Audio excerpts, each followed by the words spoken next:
It's time for Africa World Hour with Sipiso Makwetla. Stay tuned for insights, impact, and inspiration right here on Channel Africa. Available on the Channel Africa app.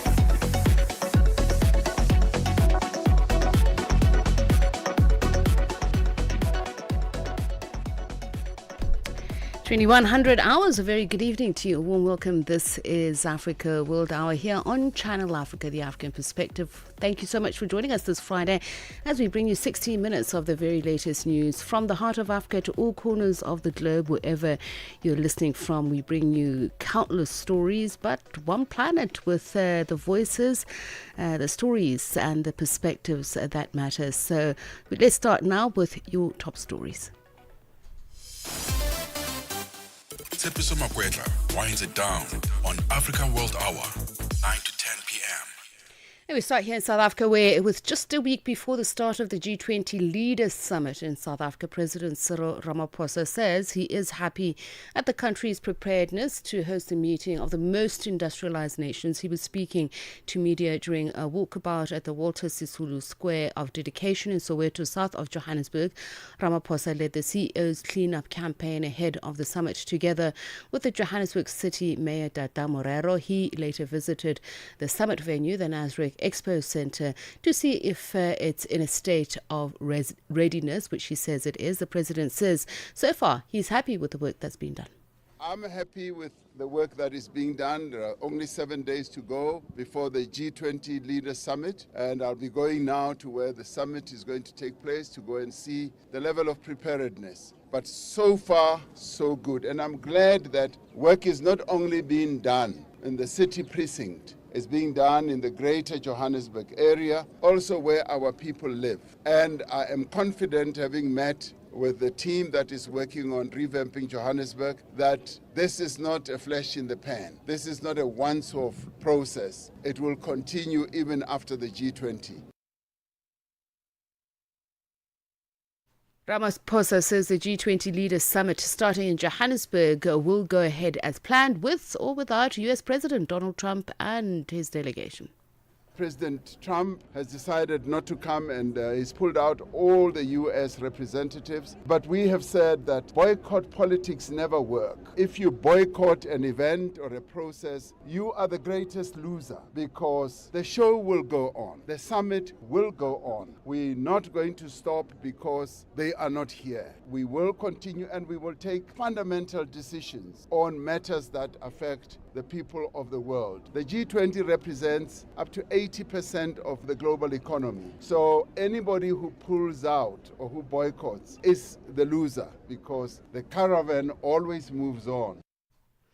And in other news, according to the African National Congress Party Secretary General Fikile Mbalula, the South African government needs to do better at communicating important developments, such as unexpected arrival of a group of Palestinians in the country and preparations for hosting of the G20 summit. He was speaking in the east of Johannesburg, where the party's National Executive Committee is meeting. You want government to explain that there is a group of people, 130, arriving at OR Tambo, the Palestinians and all of that. How were they processed? What happened? You need a political leader, ANC, because we expect that the Palestinians must be granted political asylum as a matter of need. China has summoned the Japanese ambassador over comments made by Japan's new prime minister about Taiwan. Sanai Takaichi said last week that an armed attack on the self-governing island could prompt a military response from Tokyo. The BBC's Alicia Sala has more. The row between China and Japan began last week when the new Japanese Prime Minister Sanai Takaichi suggested that Tokyo could send troops to Taiwan for what she called collective self-defense if China attacked the semi-autonomous island. This signals a shift from Japan's traditionally ambiguous stance on Taiwan. The remark angered Beijing, with China's foreign ministry asking the new PM to retract the comment. A Chinese diplomat also made what some in Japan interpreted as a threat to behead Ms. Takaichi. Beijing considers Taiwan as its own and hasn't ruled out using force to take control of the island. And finally, advocacy group Gun Free South Africa says firearms are now the leading weapons used to kill women in the country, with a proportion of women shot and killed reaching the highest level ever recorded. This follows the killing of 5 women who were shot dead in Cape Town in just 4 days. The organization's executive director, Dr. Stanley Maposa, says if the perpetrator is in an abusive relationship, owns a gun, the chances of being shot dead are 5 times more likely. When somebody goes to report to the police that I am abused by my partner, questions must be asked. Does he have a gun? And the questions must not say, is it legal or illegal? That doesn't matter. Does he have a gun? And then the process of removing that gun should be immediate. Because currently, there are loopholes in that factor, that there are no questions that are asked, and it's not even mandatory to do so. So it's really also tightening the laws of licensing and prioritizing that homes should be gun-free, and there are stricter checks to those that have it. 1 hour, 1 continent, 1 voice. Africa World Hour with Tshepiso Makwetla on Channel Africa, the African perspective. We continue bringing you the African perspective on developments around the continent and beyond. We start with this, still in South Africa. African Women in Leadership Organization, AULO, is hosting its flagship global conference in Johannesburg, bringing together leaders from government, business, civil society and the youth. And the gathering aims to advance gender-inclusive leadership and strengthen collaboration for Africa's transformation. Channel Africa's Lebogang Mabange attended the conference and filed this report. As global and regional dynamics continue to shift, the African Women in Leadership Organization says strengthening women's leadership is essential for Africa's progress. AWLO founder and global president Dr. Elisha Atai explains. We are living in an era where the world is being reshaped by new realities such as climate shift, technological revolutions, political uncertainties, and evolving social dynamics. Amid these changes, one truth stands firm: the world needs women's leadership more than ever before. When women lead, communities do what? Stabilize. When women collaborate, nations prosper. And when women stand in solidarity, the world advances towards justice, peace, and sustainable growth. This conference will serve as a hub of ideas, innovation, and inspiration. Economist Tasna from the Embassy of Tunisia in South Africa highlighted the influence of African women in sectors such as technology, agriculture, agribusiness, and finance. African women are leaders in key economic sectors, including in the fields of technology, innovation, agriculture, agribusiness, and of course finance and investment. They are also champions of sustainability and social impacts. And we have to appreciate the fact that African women are cooperating with each other in the frame of sectorial, national, sub-regional, regional, and international business chamber and organization, aiming to further grow their potential and trade investment. And actually, AULO is an example of this cooperation. She also said the continent still faces structural barriers that prevent women from fully participating in economic leadership. We have barriers, challenges to face, and those challenges are similar in all regions of Africa, north, south, east, west, linked mainly to access to finance. So the funding gap is really huge for women entrepreneurs. There is also a problem with education and skills gaps. There is also a problem with legal and cultural barriers, especially in some societies. Vice President of AWLO South Africa, Zanele Tambo, says this conference must produce practical outcomes. We want to walk away with pragmatic solutions. We will not want to be talking and having conversations endlessly, but we would like to walk away with MOUs from various stakeholders that we have invited today. The Tunisian embassy has made a commitment already where we will collaborate with them. And that is what we are all about. So when we walk away from here, we would want to walk away with an action plan and things that we will start working on in the immediate, in the short, in the long, and the medium term. Delegates at the conference were expected to refine action plans aimed at advancing women's leadership and strengthening collaboration across Africa. Reporting for Channel Africa, I am Lebogang Mabange in Johannesburg, South Africa. And at 10 minutes past 9, let's look at issues to do with what's happening in Central Africa now. Sudan is once again in a crisis.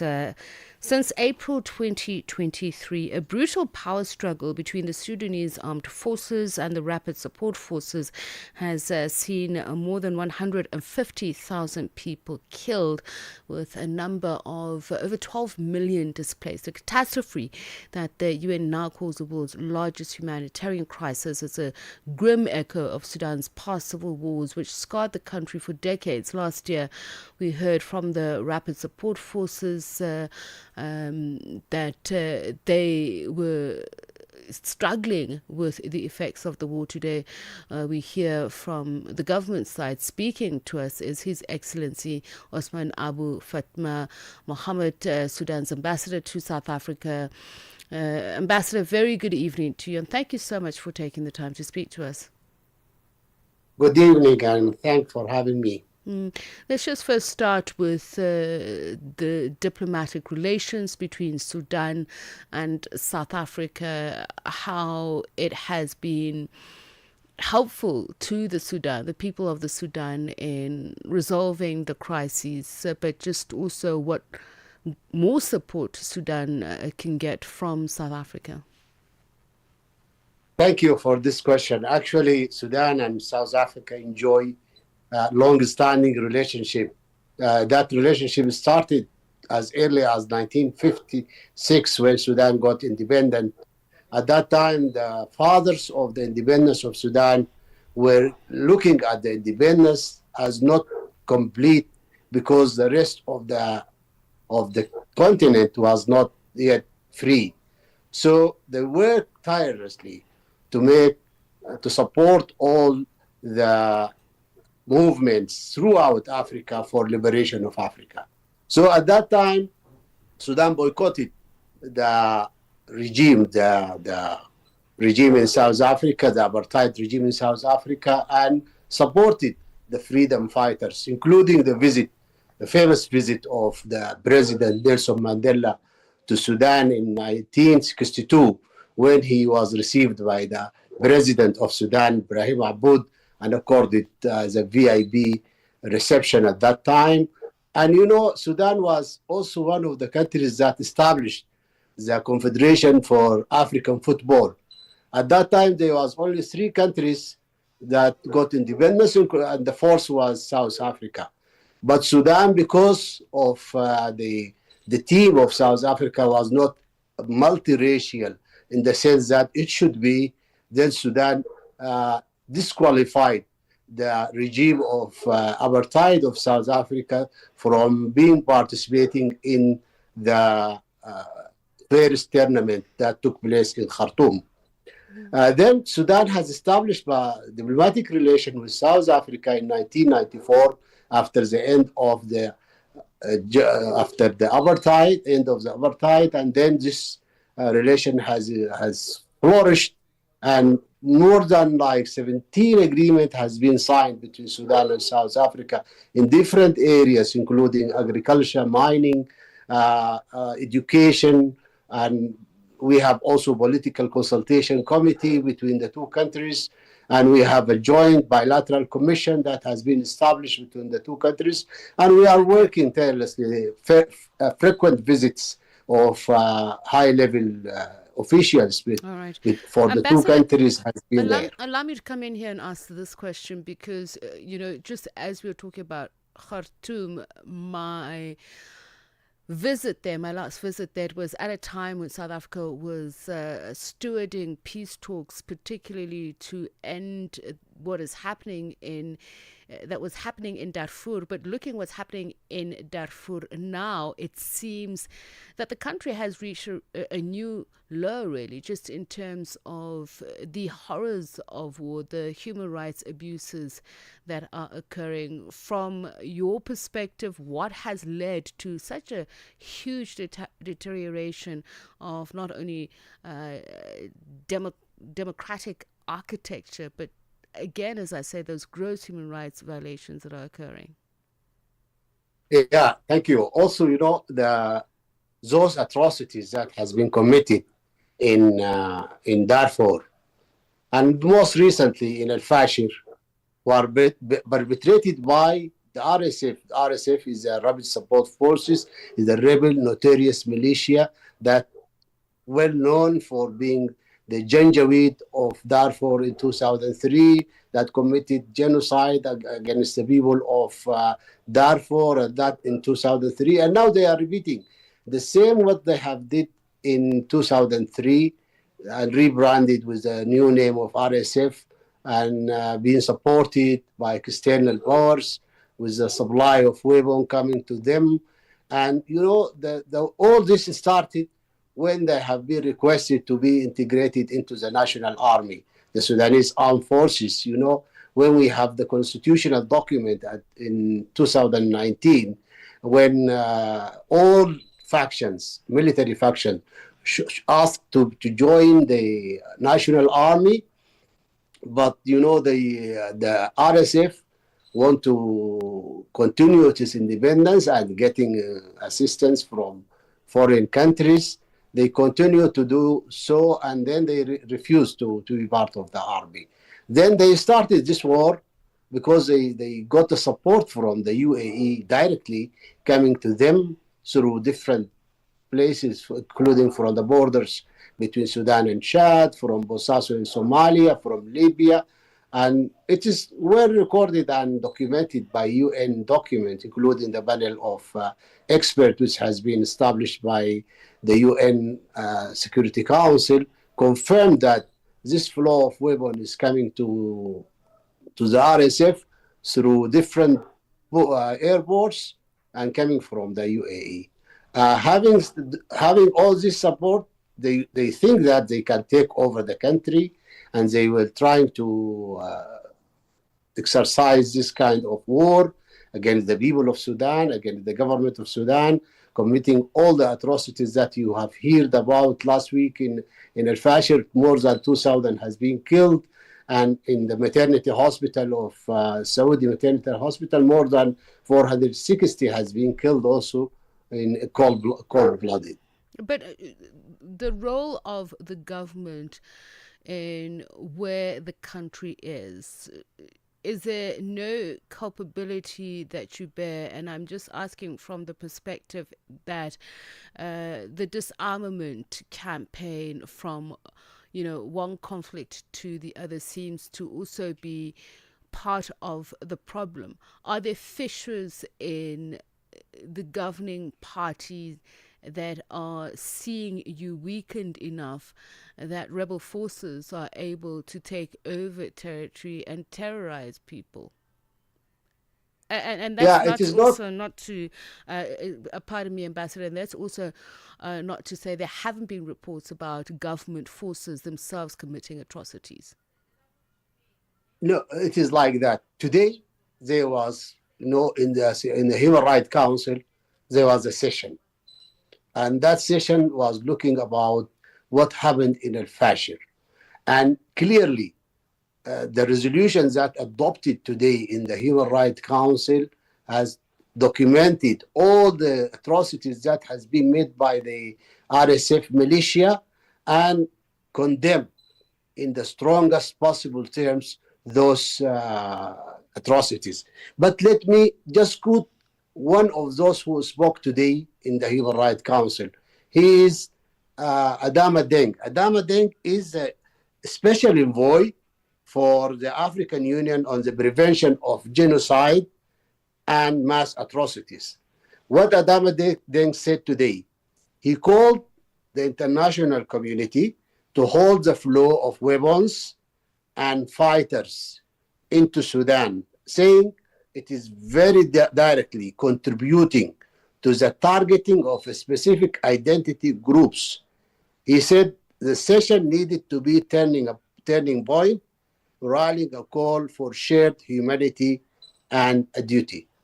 Actually, this referring to a strategy that being adopted by the RSF militia, the notorious militia killing the people of Darfur, of those who are African and of African origin, for a strategy that been made for replacing them with other demographic demographic change, replace them with other tribes and to plunder their resources and their land. I mean, reports of these gross human rights violations, especially against the black population in Darfur, have been going on for decades. And my question is, even up until now, what are the Sudanese armed forces doing to stop this ethnic cleansing? General Abdel Fattah al-Burhan himself claims that he's been unable to stop the RSF forces. But the question is, what has he done? What has the Sudan armed forces done in real time to stop these atrocities? Yeah, Sudanese people, by the leadership of General Burhan and other factions, including those who signed Juba Peace Agreement, those who are fighting, and all the Sudanese people are mobilized against the rebels. You know, those rebels were once occupying the houses of the people in Khartoum, in Jazeera, elsewhere, and have been defeated from those places, and now they're confined to be in Darfur. But, you know, because of the support that they are getting from the borders, from Chad, across Chad, coming from UAE, this all support, you know, this support is huge, including drones as is being submitted to them, including every kind of weaponry coming to them, the most sophisticated weaponry coming to them in Al-Fashir, where they were besieging the city, as you know, for 2 years, while the army was defeating the city for almost 2 years. But, you know, after all this happened and airdropping, the army tried to do all they can to protect the city of Al-Fashir and to protect the people of Al-Fashir. But let me tell you another fact that is very well documented. Those who fled Al-Fashir, from Al-Fashir, they didn't go to the places where the RSF is occupying now. They went for more than 1,200 kilometers to the north, to Adabba, where the army is there. Because whenever there is an army, you can find rule of law is prevailing in that place. While where the militia is a place where there is no law, there is atrocities being committed, no humanitarian assistance will be rendered to the people that going to the places where the militia is controlling. Ambassador, what would you say to the statement that Khartoum's conduct, whether it is through incapacity, collusion, or political calculation, has been a critical enabler for the catastrophe in Darfur, and the criticism will then point to accountability gaps that persist? What would your statement be to that? Yeah, this is a question, very good question. You know, in the beginning of the war, there was an established committee headed by the Attorney General of Sudan. That committee was established in a way that to contain all expertise of legal expertise of the country, and they worked throughout this time, and the Human Rights Councils 4 times on the atrocities that has been committed by the RSF. Those atrocities, you know, are based, you know, on very inhuman and brutal way. It is barbaric. You know, for example, rape has been used as a weapon of war in partly. A combination of displacement, hunger, mass killing, and what all kind of atrocities has been used so to portray to show the brutality of those people who are committing these crimes. But all this has been documented, and we did it. Even we made a filed a complaint against the RSF and against those sponsors, them like UAE in the UN Security Council. But unfortunately, because there is a complicit from different countries, including those who are fueling the war by sending weapons from different Western countries to the UAE, and these weapons is falling in the hands of the RSF. RSF has committed a genocide in Al Fashir, it committed genocide in Al Junaina. Junaina, this in 2023, there is in June there are a group of a specific ethnic group called Masali tribe. More than 10,000 of them has been killed in 1 month, and some of them were buried alive at that time. And unfortunately, when we talk to the international community, they are telling that these two parties are warring against each other. Both are. It is not true that the two parties are not equal.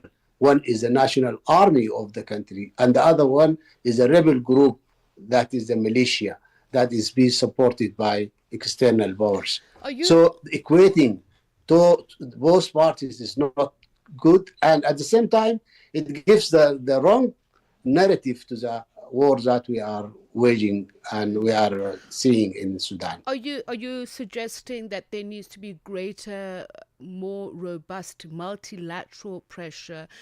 Because you also spoke about the UAE's complicity not only in arming the RSF, but you also talk about other external forces. So the prosecutions that are occurring at The Hague not good enough. What then would you say that the African Union, IGAD, the United Nations need to do to hold people to greater account? The most important thing we need to happen that to exercise pressure on those who are fueling the war by the flow of weapons coming to the militia.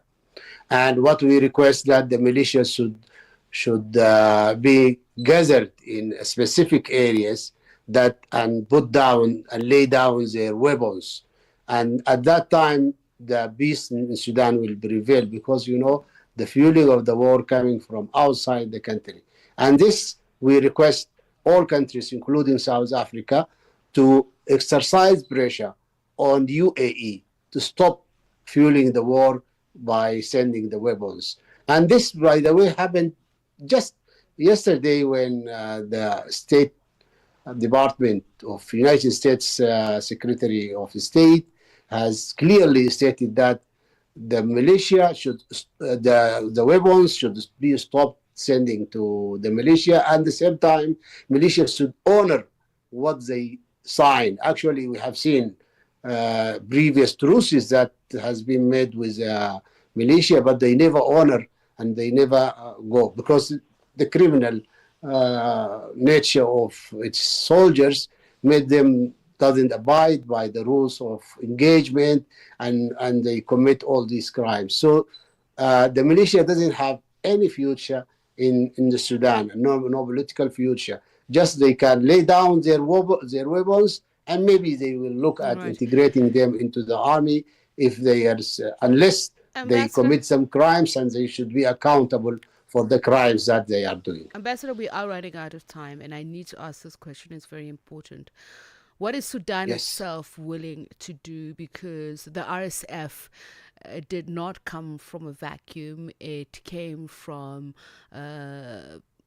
militias that Khartoum itself was funding, and there is a sense that you have not done enough to renounce them, that the RSF is still very much embedded in the economic networks, in the security structures.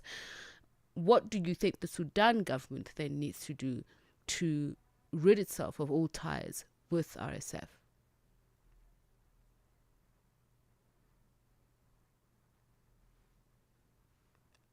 Ambassador, are you with us? Ambassador?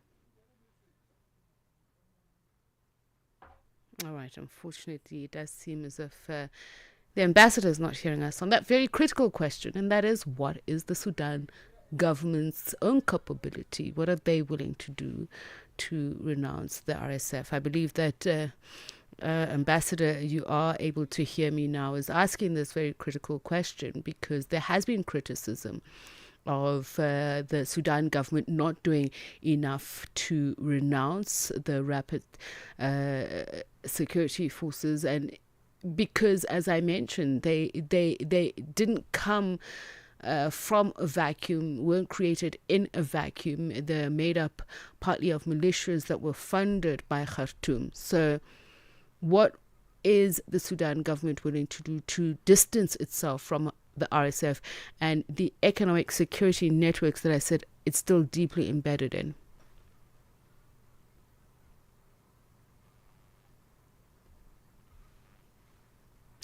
Okay, I guess this is a question we'll have to pose to the ambassador on another day. Brings the time to 29 minutes to 10.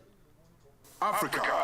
It's time to plug into the heartbeat of the continent. Tune in to Channel Africa, your go-to radio station that broadcasts in 5 different languages. L'Afrique du Sud célèbre la journée nationale du Kabla hujaitwa kwa jina la Double K or more of our forests have been destroyed. Partido Africano da Independência da Guiné.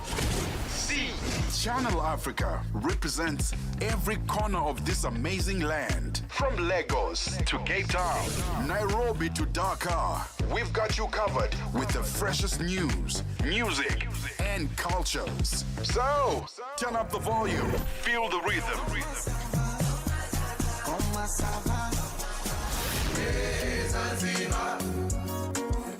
Enjoy the conversation. Channel Africa, the African perspective. 1 hour, 1 continent, 1 voice. Africa World Hour with Tsepiso Makwetla on Channel Africa, the African perspective.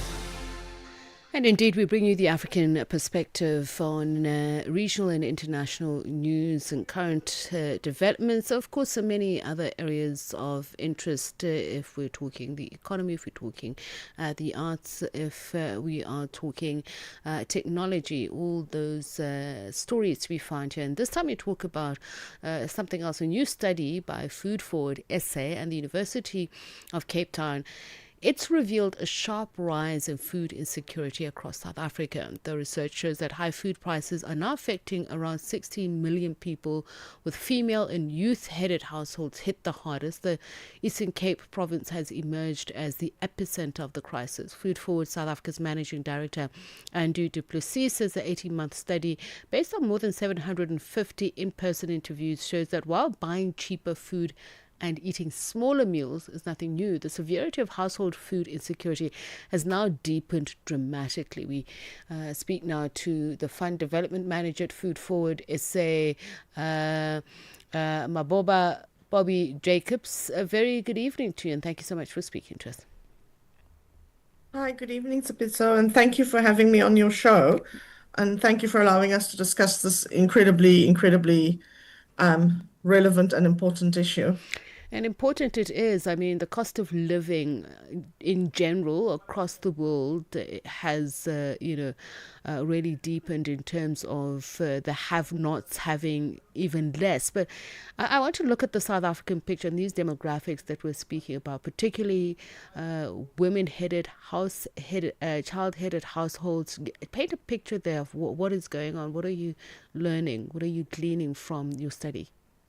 So what the study is showing us is that there's been a definite increase in food insecurity. So we're looking at around 17.8 million South Africans who don't know where their next meal is coming from, who are basically going to bed hungry each night. And areas that were already identified as vulnerable, our poorer provinces such as the Eastern Cape, Northwest, Limpopo, we know the problems that are already existing within these vulnerable communities. And with the increases in food prices, the increases in food inflation, in fuel costs, in electricity, it is simply deepening and adding and bringing an added burden to already very, very stressed situation for young people, for youth-headed households, and for female-headed households in particular. And what are the push-pull factors here? I'm just trying to understand, particularly with regards to the Eastern Cape. Is it structural failures within government policy, social protections, or food systems itself? So there are definitely sort of failures at multiple levels. Failures within social security systems, failures within health systems, and then certainly within the food system, the accessibility of food, and the amount of food that is still currently going to waste within the food system while we sit with 17.8 million South Africans who don't have access to nutritious food. I mean, this is very hard to justify in our current situation. And no doubt the inequality is deepening further, as I mentioned. And I'm just wondering, have there been interventions or at least an acknowledgement of how deep the crisis is by the government that is able to ameliorate what these vulnerable communities are going through? So yes and no. I mean, I think at a maybe at a sort of higher or strategic level, there is a recognition to increase food security. I think perhaps at a local level, there is failures within the system, and people, I think, within governments or government departments are assuming that the social security grant, social security infrastructure is assisting or working. But at grassroots level, with these communities, with our beneficiary organizations that we are providing food to, we know for a fact that it's not. That within the first 2 weeks and by the middle of the month, the grants have run out and people are living a hand-to-mouth existence. They're struggling to make ends meet. They are skipping meals and they are just doing whatever it is they can to survive and get by until the next monthly payment. And I'm just wondering, is there a nuanced approach in how to deal with, various districts, various provinces, and just is there enough investment into sustainable solutions? So I think at this stage, given the quiet crisis that is unfolding, and with the study bringing to bear exactly where the sort of hotspots are, there are certainly different levels of intervention. So within the short to immediate term, we need to alleviate severe food insecurity. People need to donate. They need to donate to the food banks like Food Forward. They need to donate to their local soup kitchens. They need to make sure that there is access to nutritious food and that people who desperately need it can get it. In the medium term, we need to look at the systemic failures. We need to look at, why the social systems, the grant systems, the money that is currently being invested is not meeting the requirements or reaching. And I mean, we hear the stories about corruption, about tenders, there was an article in the Daily Maverick a few months ago about the program that's being run, I believe, in the Eastern Cape. It was sort of, R1 million or something spent on 12 food parcels. I mean, given that we provide meals at 50 cents a meal, I mean, it's unjustifiable waste.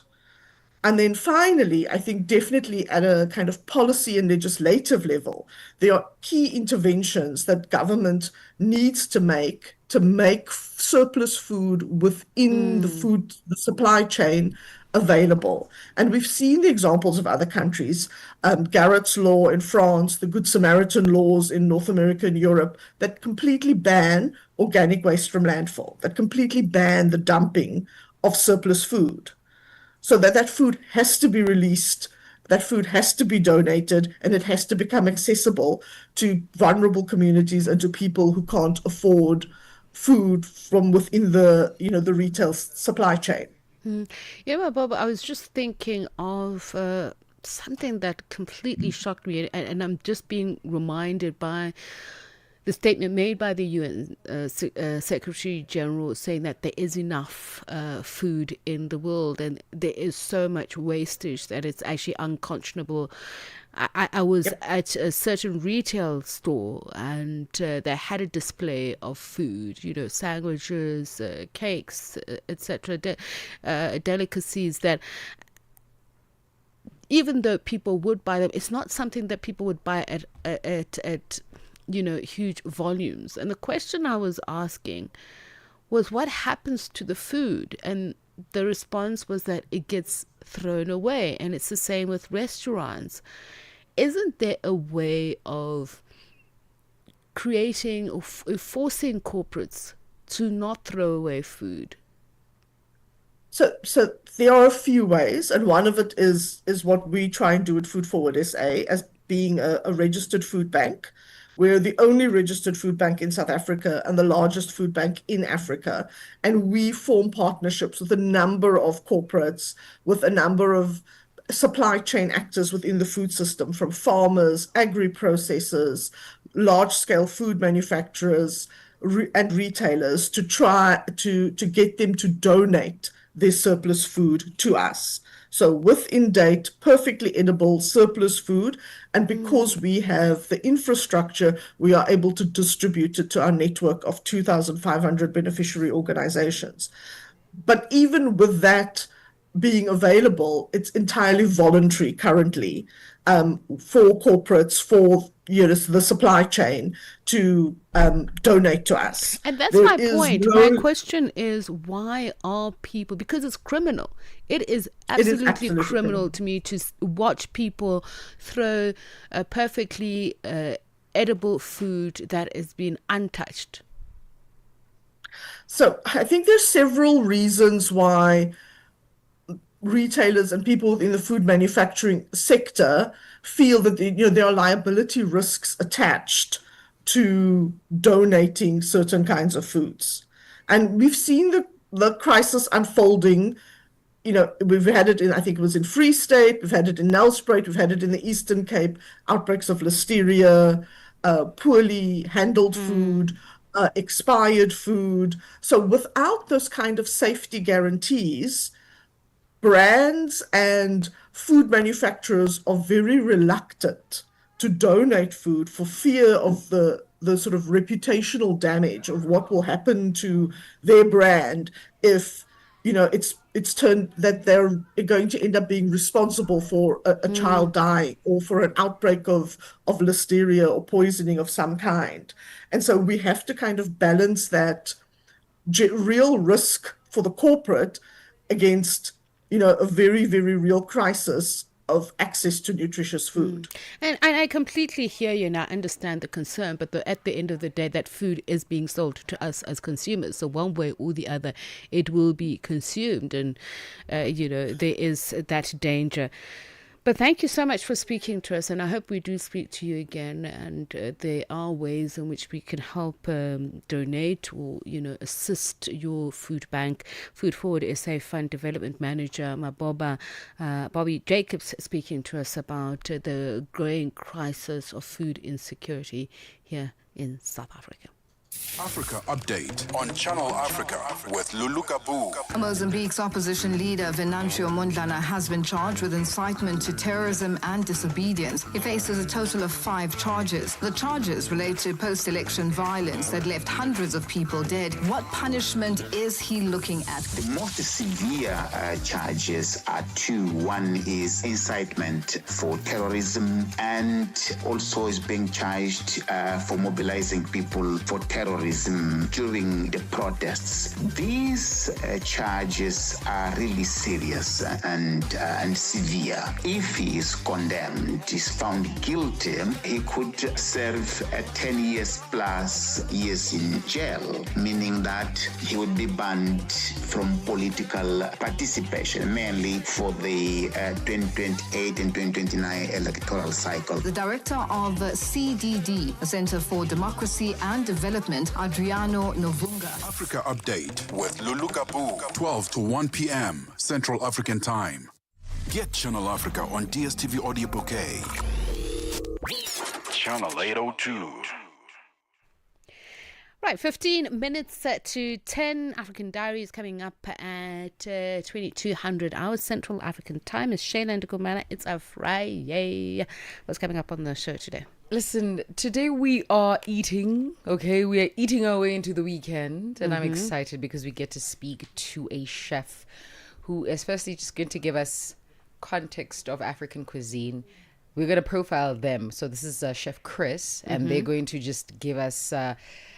they're trotting around the world because they've been globally acclaimed in terms of their reach, the people they've served. And so we're going to understand how the African continent is interwoven itself into different spaces. So when we say African cuisine, and I know we're talking African food, and, you know, there are lots of interpretations of that, particularly in a country like South Africa that's had so many different cultures, that our food is so diverse.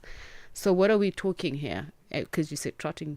I'm thinking we're talking trotters. You know what? No, not trotters. I was wondering. I was wondering. The image I have when I think Chef Chris is like your stiff porridge squared. Okay, squared, like neatly squared onto a plate, right? Some strange garnish that we all don't know, but it looks really amazing. Okay, if you want your beef like very neatly placed. So I'm thinking African cuisine, but styled and plated like the culinary arts of Wait till that's where in your Stop putting flowers on our pap. We want the flowers. We want the flowers. And I'll tell you why we want the flowers. Firstly, they're edible. Okay, we can enjoy them. Okay, they're edible. They barely have flavor, honestly speaking. Ne? Number 2, they make the plate look good. Don't you eat with your eyes first? Yeah, but you know, sometimes there are places that I think we must, you know, we must just bring it back to, you know, sometimes there's actually a place that I like to order from, not far from me. It's called Tasty Nation, and they have deep fried pappos. I'm like, now you see, it's crunchy, it's different. Hey man, guys, let's experiment. And then what we don't want, we'll throw away. All right. We don't throw away. We've just been speaking about food insecurity. So I meant the concept, not the food itself. Okay. But let's tell Chef Chris I'm here. I can do tasting. And then we'll give him my stamp of approval. Right, Sheilan. Sheilan Dikumana coming up at 10 o'clock, 2200 hours Central African Time. The forefront, the most pressing issues on Africa World Hour with Sipiso Makwetla. Channel Africa. And we rounded up with our 2140 feature today. It is 12 minutes to 10. But we speak to Puroso Mora, curator, scholar working at the rare crossroads of religion, art and culture. He's a museum curator at Museum Africa, where he oversees the Bernberg fashion and textile collection and has curated major exhibitions on South African fashion. He also brings an unexpected academic lens to holding cum laude degrees in biblical studies and theology with research on martyrdom and early Christian identity formation. His work so bridges that ancient and the contemporary, offering very fresh insight into how belief, culture, and creativity shape society. He joins me now to talk about his work. Polosa, thank you so much for speaking to us. I was laughing, I was telling the team that I've been stalking you for some time because I sent you a message because I saw something that you did and I was quite fascinated. But guess what? Life just got ahead of me, and I completely forgot about it. But I'm so glad that you pinged me and you said hello, because I thought your work people need to hear about it. So just tell my viewers, listeners, exactly what you do. No, thank you so much. Okay, firstly, thank you for being honest because, like, I was quiet and thought, okay, maybe she's rather busy. Let me hit you up for a change. Thank And you. I appreciate that. yeah, life happens. Life happens. So yeah. So yes. So I am a museum curator, but I've been really, really fascinated with religion and the arts and how they both merge and intersect. And what I've realized around the world, it is being done thoroughly, either in film, art, and fine art specifically, and performance, theater, and the likes. But when I drew it down as a young black scholar, I found that it's not really entertained that much. So I had to ask myself why. So during my dissertation, there's literally a chapter on performance.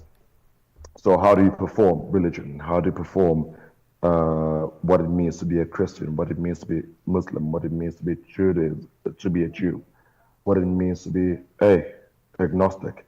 And so the lens that I used was performance criticism. And what I found was that what you display on theater versus what you display on the everyday are two different things. And in the arts in South Africa, it does not really merge. I don't know why. Maybe there's angst, there's fear, there's trepidation on why that religion, why not this one. And I thought that, hey man, let me just do this and let's see where we go. And what I realized that on TV, your Netflix, your Disney, your DSTV, etc., that is being done quite a lot. So you will find, for example, there's a show called Lucifer on Netflix, and it's based upon a DC comic about the devil, literally. And I should tell you, when this show arrived in South Africa, there was a protest on why is it here. But when I did research on Tom Ellis, the actor who played Lucifer on the show is not about demonology. It's not about bad, etc., things like of that sort. It's about you as a human being, me talking to Tepiso about the dark corners of our humanity. So in the show, you will find he says that I did not bring the darkness out of you. You've had it all along. I'm just tapping into it, and you just play it out. So now that is shown on shows like Netflix, etc., etc. So I thought that, hey, I'm a religious scholar, so let me just do this and here we are. So as you say, the relationship between religion and art, has existed. It's been intertwined for centuries. And you are speaking now about where the merging of faith and artistic expression become controversial or problematic. Yes. And then there's the issue of doctrine, tradition, and sacred symbols. Yes. How has that, over the years, over the ages, evolved? And how should we understand that evolution in itself? What I'll tell you, it'll ever be, let me put it this way. As long as you have a thing called a human being walking planet Earth, you will forever have a problem with religion and the arts. And one of the reasons why that is because a human being will always test, prod, kick, nudge. Why am I doing what I'm supposed to do? Why am I being told? Yet you have this realm called arts, and then you're doing it. Actually, prior to this conversation, there was a beautiful piece of art that was done by matric students from a curious school. And he was basically testing capitalism and religion, specifically Christianity. So basically, not to be too controversial, your audience and your viewers can check this online. He had Ronald McDonald, literally from McDonald's, like McDonald's, the eatery, having a conversation with Jesus. And they're having fun. They're eating McDonald's, etc., etc. What I will tell you, Tip, is that from a matric student from Curio in 2019, that broke the internet in South Africa. How dare a kid mock Christianity using commerce, using capitalism? So, and as a scholar, I was like, hey man, this is brilliant. But to the everyday man, woman, and child, it was wrong. And that kid had to bring the entire installation down. News 24, The Guardian, IOL wrote about this piece about what the students is doing. But the evolution, what you're asking, is that it's not going to end. It is what we are because religion is part of our everyday. Whether you're atheist or agnostic, as I am, I'm agnostic, yet I study religion as I do now. But I appreciate the what you call the nuances thereof, the attack, not so much the attack, the pressure that you put on religion. Because religion also, by the way, it's another system of control. It's another system of identity. It's another system of culture. And it's been with us for centuries. So when you say evolution, it's not gonna go away. So the controversy that this kid did was so profound that it shook to the point where he went to the CRL, the Cultural, Religious, and Linguistic Communities, the Chapter 9 institution. And you ask yourself, like, how can I, as a grade 12 learner, testing religion through the realm of the arts, and now it's going to national boundaries? It So, is really, Polosa, really fascinating. I'm just thinking here, I mean, I know religious dogma is something that, as you say, keeps people bound in the sense that they won't entertain certain conversations. I mean, if we look at the big conversation that happened here in South Africa about sex education at foundation phase, primary school level, and in some cases, it was the religious groupings that were saying that it is anathema, whereas the conversation was that, you know, it's about sexual education to also protect children. But I digress, but not too much, because I'm basically saying even in the performing arts, we see whether it be music or people will use, say, Jesus Christ to portray a thinking or a conversation that they want to have with society. Are we in this current generation becoming more tolerable of that, or are people also becoming more outrageous in their interpretation of how we relate to religion and, of course, the arts? Awesome question. I think as a people, when I say as a people, I say as Africans, we are very conservative. By to the point where you can take a conservative in a first world, dare I say, country and plant them in South Africa. We are still more conservative than them. So when it comes to religion and the arts, I do not think we are ready. I do not think we are willing to have those discussions. I do not think we are willing to break, not even barriers, just to entertain the conversation at a public sphere, like right now, as I'm doing with you. And that is based on we are a conservative nation.